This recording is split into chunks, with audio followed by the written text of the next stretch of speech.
Okay, so this is the Daf Yomi for March 9th, 2025. We're in Sanhedrin 82. I apologize, I'm a couple days behind. So, trying to catch up here. Let's see. 82. If zealots did not strike him, what is the halacha? Rav forgot that which he learned through tradition concerning this matter. They read this verse to Rav Kahana in his dream.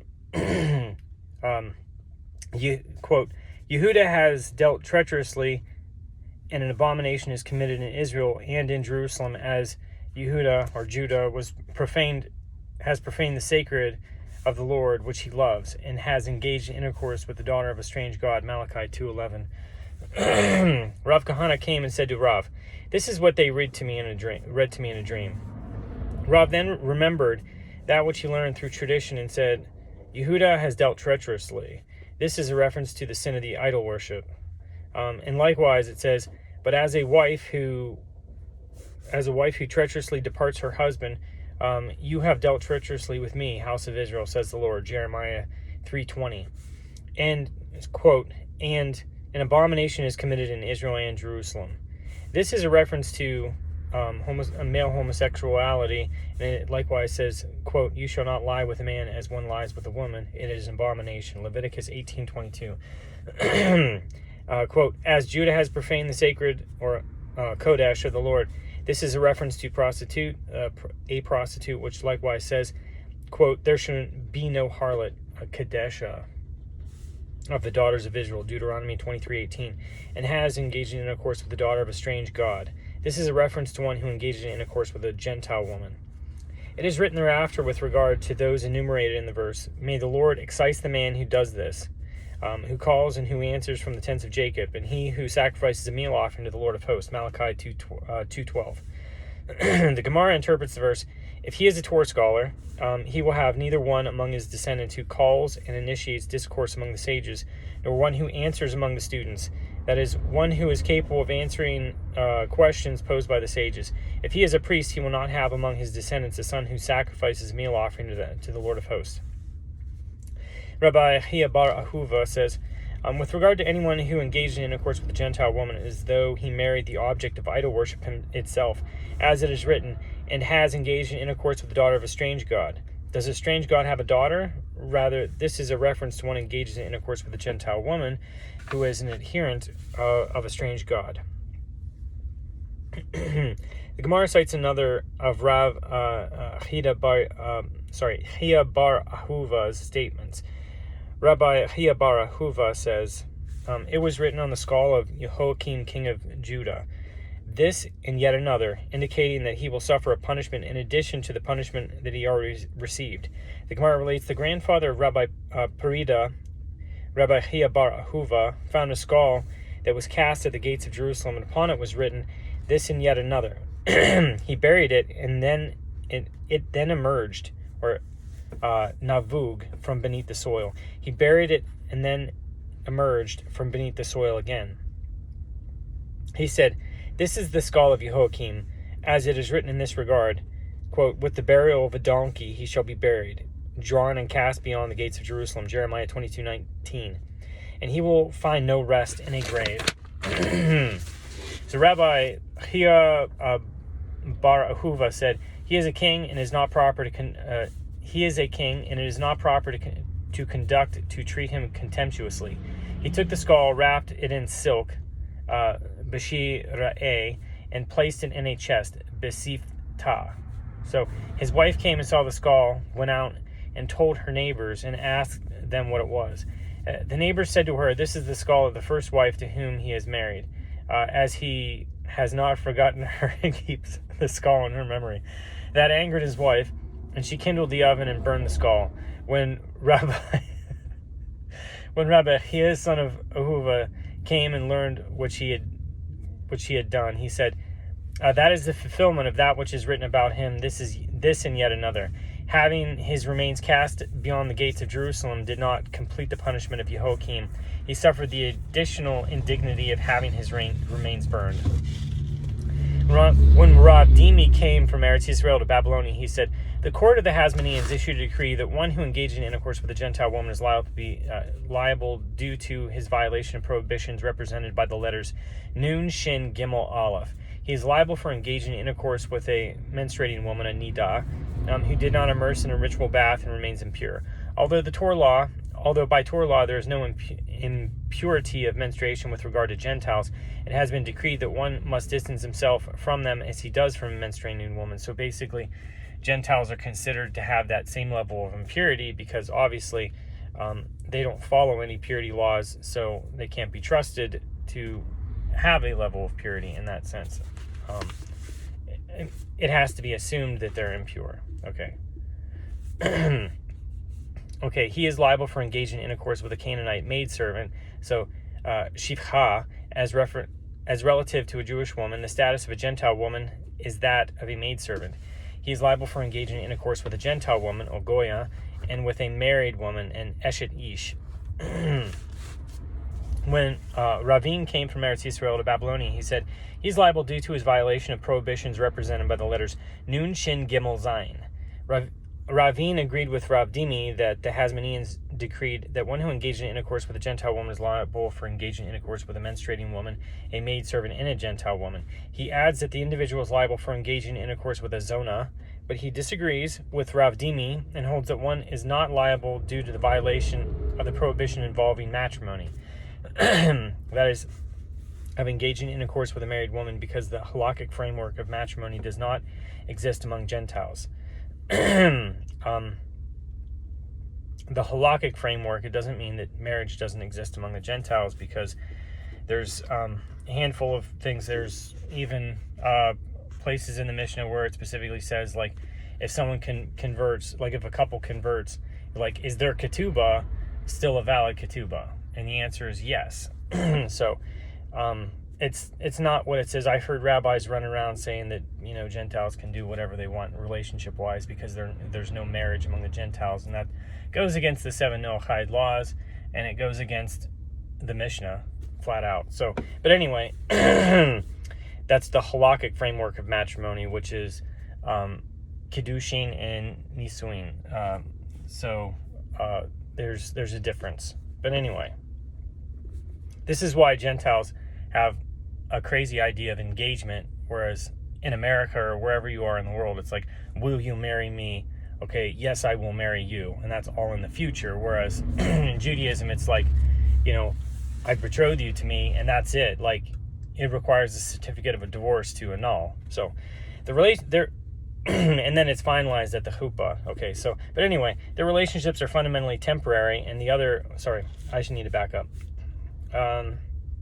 But he disagrees with Rav Dimi and holds that one is not liable due to the violation of the prohibition involving matrimony, that is, engaging in intercourse with a married woman, because the halakhic framework of matrimony does not exist among Gentiles. The relationships are fundamentally temporary. In the other Amora, Rav Dimi holds that the Gentiles certainly do not forsake their wives. Therefore, the status of the wife of a Gentile is that of a married woman. Okay, so Rav Hista says, concerning one who comes to consult with the court when he sees a Jewish man engaging in intercourse with a Gentile woman, the court does not instruct him that it is permitted to kill the transgressor. It was also stated that Rabbi Bar Hana says that Rabbi Yochanan says, concerning one who comes to consult with the court does not instruct him that it is permitted to kill the Jewish man engaging in intercourse with a Gentile woman.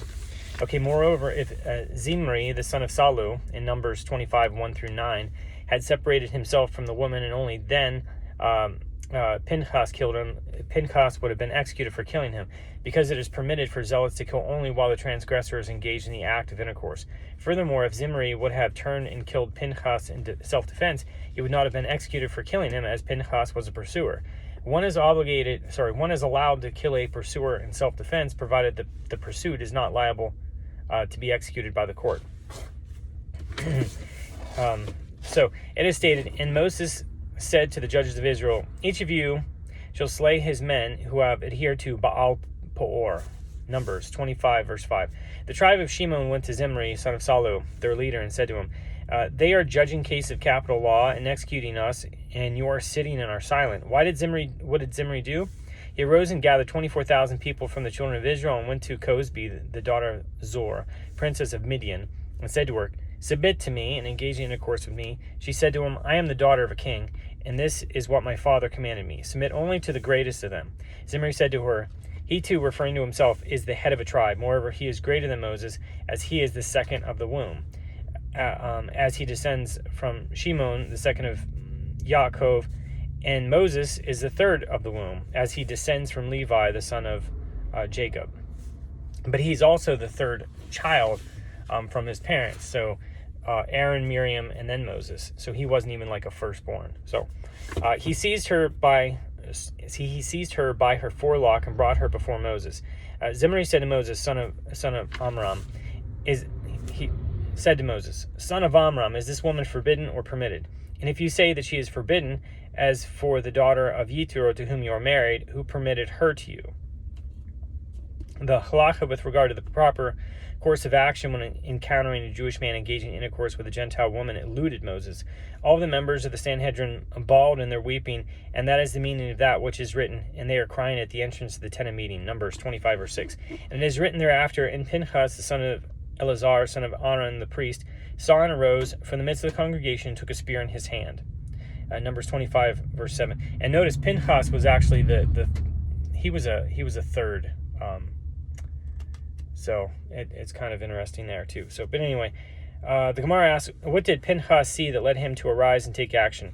Rob says he saw the incident taking place before him and he remembered the halacha. He said to Moses, "Brother of the father of my father." As Moses was the brother of his grandfather Aaron, so did you not teach me this during your descent from Mount Sinai? One who engages in intercourse with a Gentile woman, zealots strike him. Moses said to him, let the one who reads the letter be the agent, or parvanka, to fulfill its contents.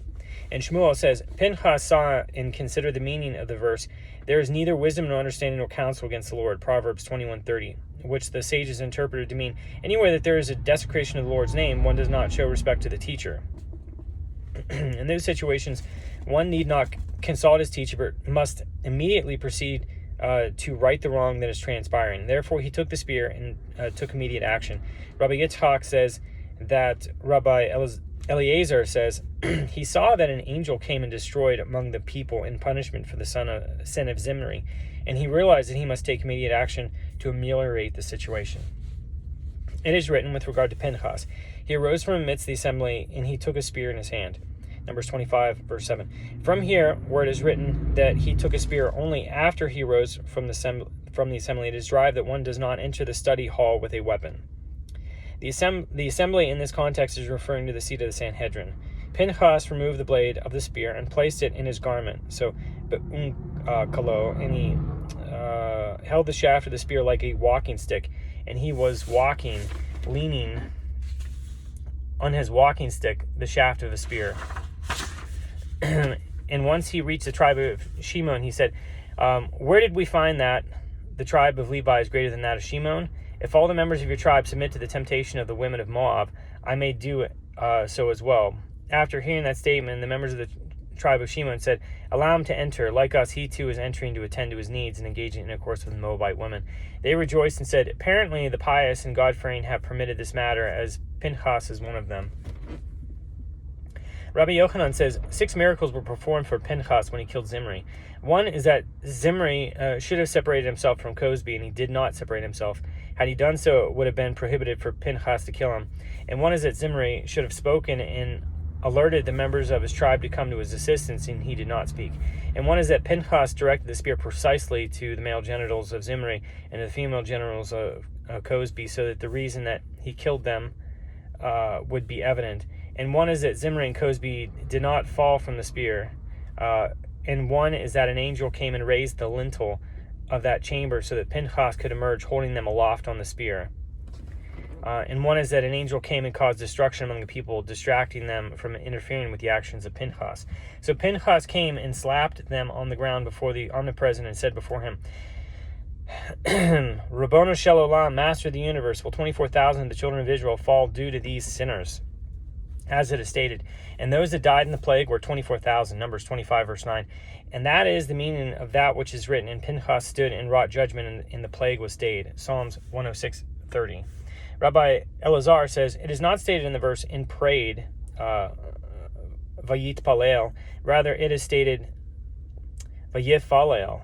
This teaches that Pinchas, as it were, wrought judgment, Pililut, with his creator. The ministering angels sought to push him away because he spoke harshly to God. The Holy One, blessed be He, said to them, please leave him be. He is a zealot, son of a zealot, and from the tribe of Levi, who was zealous in avenging the violation of his sister Dinah. He is an alleviator of wrath, son of an alleviator of wrath, a descendant of Aaron, who alleviated the wrath of God during the plague that followed the assembly of Korach. The tribes began to demean Pinchas. Do you see the son, Puti, so called because his mother was one of the daughters of Putiel? See Exodus 6:25. And they interpreted homiletically as Yitro, the father of his mother, according to one rabbinic tradition, fattened or shapitem calves for idol worship, and he impudently killed the prince of the tribe of Israel without a trial. In response, the verse comes and provides his lineage as Pinchas, the son of Eleazar, son of Aaron the priest. Numbers 25:11. It is due to that lineage that he zealously executed Zimri. The Holy One, blessed be He, said to Moses, be the first to greet Pinchas with a blessing of peace, to honor him before the people, as it is stated. Therefore say, I hereby give to him my covenant of peace. Numbers 25:12. And it is stated, and it shall be unto him and to his descendants after him a covenant of eternal priesthood, because he was zealous for God, and he atoned for the children of Israel. Numbers 25:13. And this atonement that he facilitated is worthy of continuing to atone forever.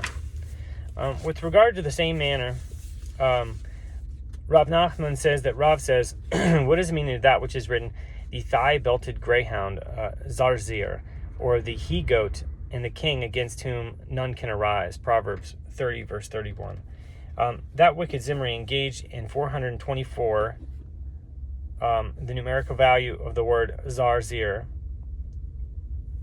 acts of intercourse with Cozbi. So, what did I say? 424 acts of intercourse with Cozbi that day.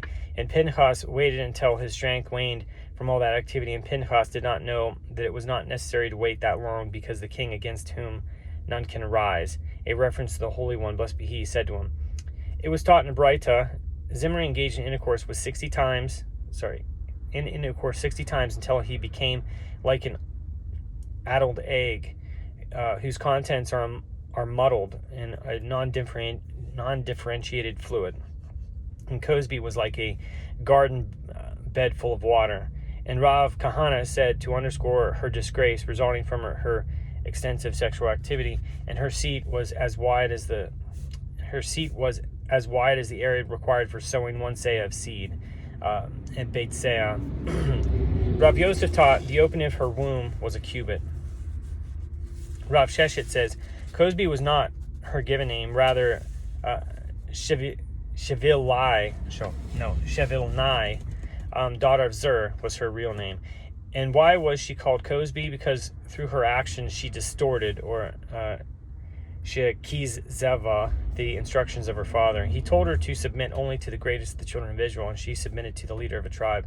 Alternatively, she was called Cozbi because she said to her father, slaughter, or kos, this people through me, or be, kos be, as I will seduce them to engage in licentiousness.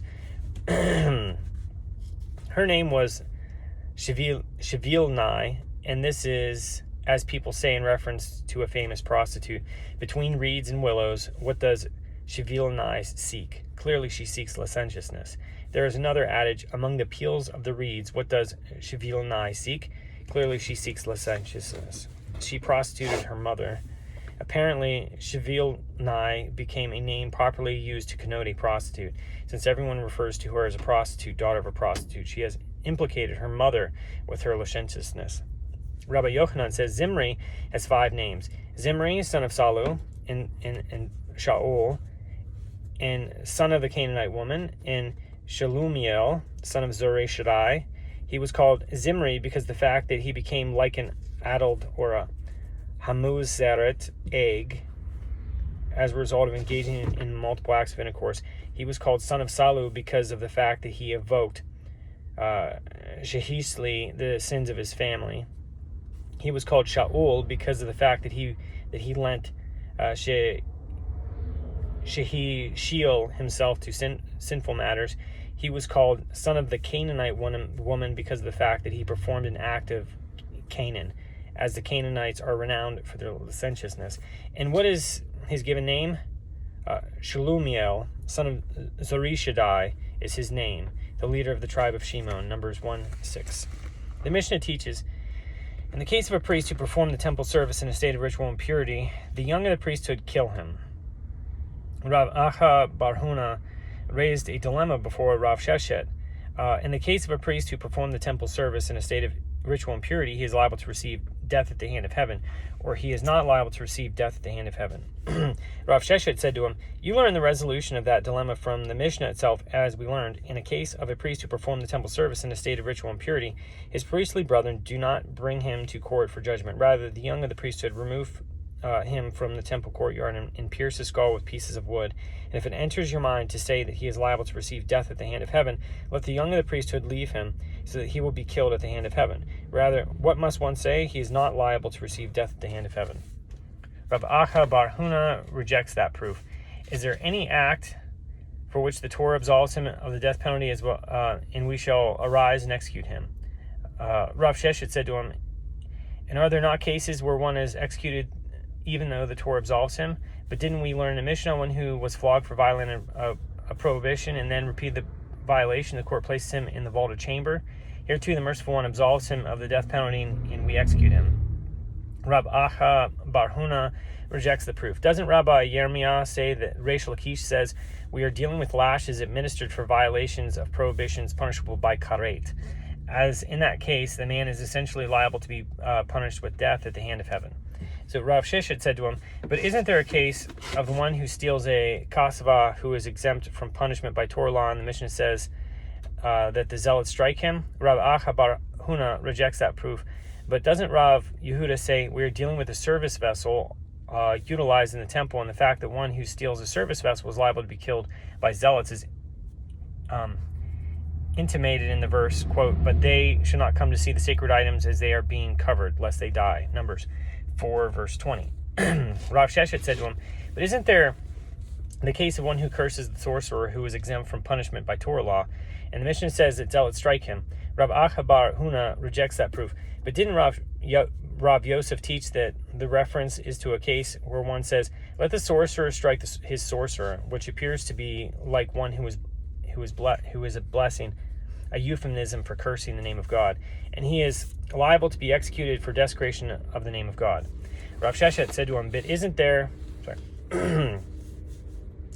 a case of one who engaged in intercourse with an Armenian woman who is exempt from punishment by Torah law, and the Mishnah says that zealots strike him? Rav Acha bar Huna rejects that proof. Didn't they read a verse to Rav Kahana in his dream?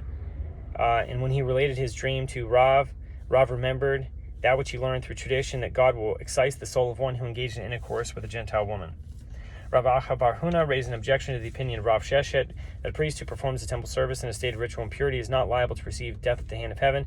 A Baraita teaches with regard to a priest who pours oil onto a meal offering, and one who mixes the oil into the meal offering, and one who breaks a baked meal offering into pieces, and one who salts the meal offering, and one who waves it toward the altar, and one who brings the meal offering to the altar, and one who arranges the table to showbread, and one who removes the ashes from the lamps of the candelabrum, and one who removes the handful from the meal offering, and one who collects the blood after the slaughter of one of the offerings. If the priest performed any of these sacrificial rites outside of the temple, although they are severe prohibitions with regard to performing temple service outside the temple, he is exempt from karet, and one is not liable for their performance. So that's the end of Daf 82. Thank you.